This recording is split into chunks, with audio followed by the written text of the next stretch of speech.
हिंदुस्तान में गरीब लोग, कमजोर लोग, दलित, आदिवासी, पिछड़े लोग, किसान, मजदूरों की रक्षा हमारा संविधान, हमारा कॉन्स्टिट्यूशन करता है। మిత్రులారా, దేశంలో ఉన్నటువంటి వెనుకబడిన వర్గాలు కానివ్వండి, దళితులు కానివ్వండి, ఆదివాసీలు కానివ్వండి, వెనుకబడ్డటువంటి వాళ్ళు కానివ్వండి, పేదలు కానివ్వండి, వీళ్ళందరి యొక్క బాధ్యత, వీళ్ళందరినీ సురక్షితంగా ఉంచేటటువంటి కర్తవ్యాన్ని మన గౌరవ రాజ్యాంగం నిర్వర్తిస్తూ ఉంటుంది।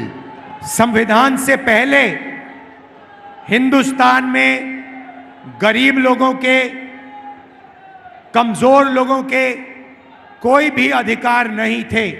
రాజ్యాంగం ఆవిర్భవించక ముందు, రాజ్యాంగం రాసుకోవడానికి ముందు ఈ దేశంలో పేదలకు కానీ, దళితులకు కానీ, అట్టడుగు వర్గాలకు కానీ ఎలాంటి హక్కులు ఉండేవి కావు। अगर हिंदुस्तान के गरीब लोगों को शक्ति मिली है तो संविधान से उनको शक्ति मिली है। ఈ దేశంలో పేదలకు శక్తి దొరికింది అంటే అది కేవలం రాజ్యాంగం వల్ల మాత్రమే దొరికింది।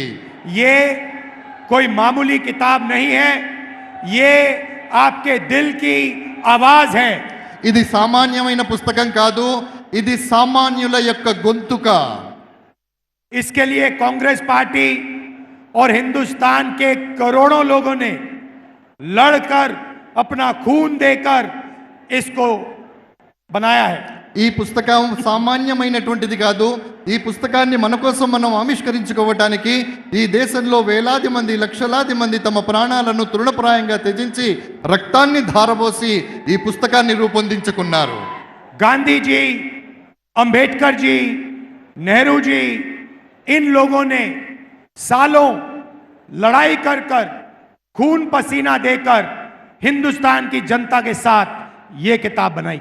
మహాత్మా గాంధీ గారు, అంబేద్కర్ గారు, జవహర్లాల్ నెహ్రూ గారు వీరంతా కూడా సంవత్సరాల పాటు శ్రమపడి, చెమటోడ్చి ఈ పుస్తకాన్ని ఆవిష్కరించేందుకు, రూపొందించేందుకు తమ సహకారాన్ని అందించి ఈ దేశానికి పుస్తకాన్ని అందించగలిగారు। और इस चुनाव में बीजेपी के लोगों ने साफ कह दिया है, उनके नेताओं ने, बड़े बड़े नेताओं ने कह दिया है कि वो इस संविधान को बदल देंगे, खत्म कर देंगे, फेंक देंगे। स्नेहित